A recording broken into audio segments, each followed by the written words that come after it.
चलिए तो आज की क्लास को स्टार्ट करते हैं। इसके पहले हम लोग 3 पार्ट पढ़ चुके हैं और आज आपका चौथा पार्ट है और ये प्रश्नावली 1.1 टोटल 5 पार्ट में कवर होगा। तो आज का जो पहला सवाल है लिखा है कि जांच कीजिए कि क्या किसी प्राकृतिक संख्या n के लिए संख्या 6 की पावर n अंक 0 पर समाप्त हो सकता है। तो सबसे पहले इसको जानने के लिए आपको ये जानना होता है कि कोई भी संख्या वह 0 पर तभी समाप्त होगी, या ऐसे बोल लीजिए 0 पर तभी समाप्त होगी जब उसके अभाज्य गुणनखंड में 2 और 5 है। जैसे मुझे अगर 100 लिखना है तो 100 के अंत में 0 तभी माना जाएगा जब इसके अभाज्य गुणनखंड में 2 गुना 4 25 20 20 25 100। यहाँ पे आप देख रहे हो केवल 2 और 5 है, इसके अलावा कोई नंबर हो ही नहीं सकता। अगर कोई नंबर है तो 2 और 5 होना चाहिए, 2 और 5 के अलावा कुछ भी नंबर है, इसका मतलब कि वह 0 पे नहीं समाप्त होगा। तो अब यहाँ पर सबसे पहले हम क्या करेंगे, इस संख्या को जांचने के लिए कि ये 0 पर समाप्त होगी कि नहीं होगी। सबसे पहले हम करेंगे क्या कि 6 की पावर n का अभाज्य गुणनखंड कर लेंगे। तो जब 6 की पावर n का अभाज्य गुणनखंड करेंगे तो आप देख रहे हैं कि यह 6 का जो अभाज्य गुणनखंड 6 का होता है यह 2 गुणे 3 होता है।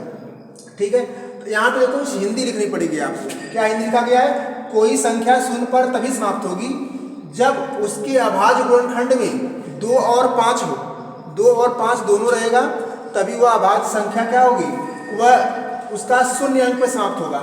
लेकिन यहाँ पे क्या देख रहे हो आप, लिखोगे 6 के पावर n के अभाज्य गुणनखंडों में 2 है लेकिन 5 नहीं है।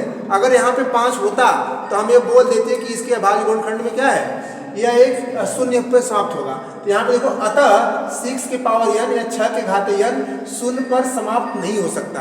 बस यही छोटी सी हिंदी आपको लिखना है, कुछ करना नहीं है, बस आप इसके अभाज्य गुणनखंड कर दोगे। अभाज्य गुणनखंड करने के बाद आप ये देखोगे क्या 2 और 5 है, तो देखोगे 2 है लेकिन 5 नहीं, बस हिंदी लिख दोगे।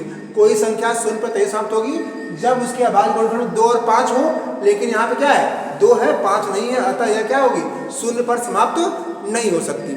ये बात आपको इतने लिखना है इसमें है। इसके बाद देखो अगली सवाल है, अगली सवाल का व्याख्या कीजिए।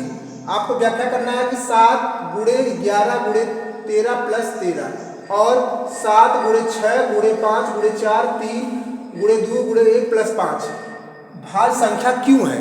इस बात को जानने के लिए सबसे पहले आपको कुछ बातों को ध्यान रखना है। मैं आपको बताया था कि भाज्य संख्या क्या होती है, भाज्य संख्या क्या होती है और अभाज्य संख्या क्या होती है। अभाज्य संख्या और भाज्य संख्या क्या होती है, तो इसके लिए आपको ये बात जाननी होगी कि कोई संख्या अभाज्य संख्या तभी कहलाएगी जब उसके एक और स्वयं के अलावा कोई अन्य गुणनखंड न हो, उसे क्या बोलेंगे अभाज्य संख्या। सपोज दैट जैसे मुझे अगर बताना है कि 23 क्या है, तो आप बोलोगे सर 23 का केवल 1 और 23 के अलावा इसका कोई भी गुणनखंड नहीं हो सकता, तो आप बोलोगे सर 23 जो है ये अभाज्य संख्या है। उसी प्रकार से मैं अगर आपसे पूछूं कि 11 क्या है, तो आप बोलोगे सर ये अभाज्य संख्या है। क्यों, क्योंकि सर इसमें 1 और 11 के अलावा कोई तीसरा गुणनखंड नहीं है। तो आपको एक बात समझ में आ गई कि अभाज्य संख्या उसे बोलते हैं जिसके क्या होते हैं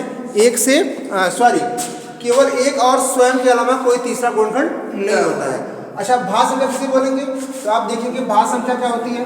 तो भाज्य संख्या के लिए आपको याद करना है कि ऐसी कोई संख्या जिसके 1 और स्वयं के अलावा कोई दूसरा गुणनखंड हो, या ऐसे बोल लीजिए जिसके 2 से अधिक गुणनखंड हो। ध्यान से सुनिए मेरी बात, जिसके 2 से अधिक क्या हो गुणनखंड हो उसे बोलेंगे भाज्य। लेकिन जिसके केवल 2 गुणनखंड हो, केवल दो गुणनखंड हो, उसे हम क्या बोलेंगे अभाज्य। तो अब आपको एक बात समझ में आई कि अगर हम इसको सॉल्व करने के बाद इसके 2 से अधिक गुणनखंड ला देते हैं तो हमें बोल पाएंगे कि इसके 2 से अधिक गुणनखंड हैं, अतः यह अभाज्य संख्या। वही बात यहाँ है। अब इसके हम क्या करते हैं, इसको सॉल्व करके देखते हैं क्या इसके 2 से अधिक गुणनखंड हो रहे हैं कि नहीं हो रहे हैं।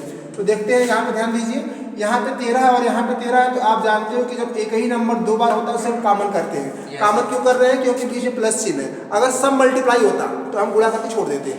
यहाँ पे अगर 13 को कॉमन कर लेंगे तो आप देखोगे बचेगा क्या है 7 गुणे 11 और यहाँ से 13 बाहर निकला 1 बचता है। कॉमन का मतलब हम भाग देते हैं।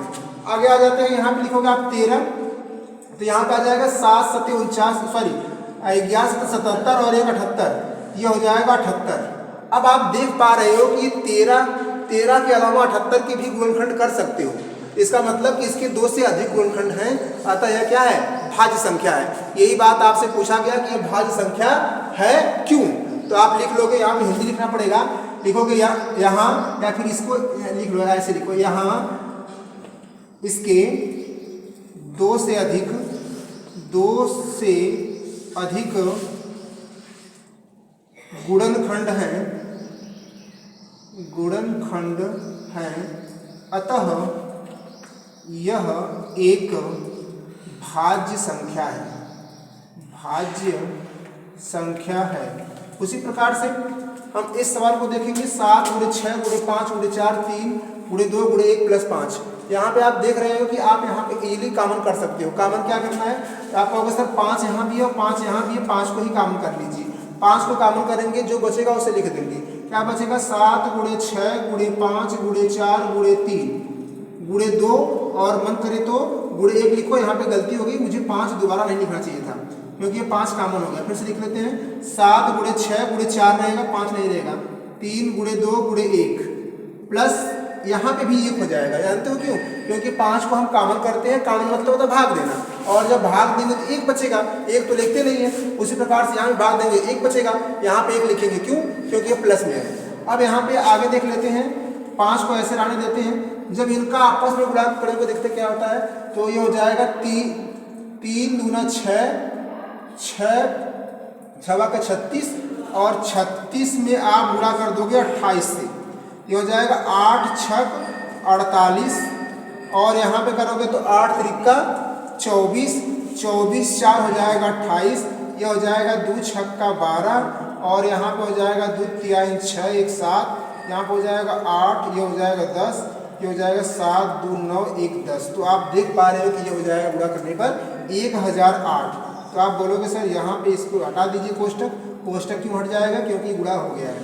तो लिख लोगे, अभी रहने देते हैं 1008, क्यों? क्योंकि भी 1 जोड़ना है, इसके बाद जोड़ के हटा देंगे कोष्टक को।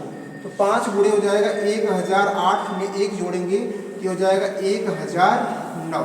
1009 में आप देख पा रहे हो, ये मान लेते हैं कि 1009 किसी से कटेगा नहीं। फिर भी अगर हम देख रहे हैं तो इसके एक और स्वयं के अलावा एक तीसरा गुणनखंड 5 भी है, तो 5 के होने की वजह से ये भी क्या हो जाएगा, भाज्य संख्या हो जाएगा। यहाँ पर फिर वही बात आप लिखोगे यहाँ इसके 2 से अधिक गुणनखंड हैं, अतः यह एक भाज्य संख्या है। तो इस प्रकार से हम यह 2 क्वेश्चन को सॉल्व कर लिए और आगे कल के वीडियो में एक क्वेश्चन और पढ़ लेंगे, जिसके परिणाम स्वरूप आपका यह चैप्टर पूरी तरह से समाप्त हो जाएगा।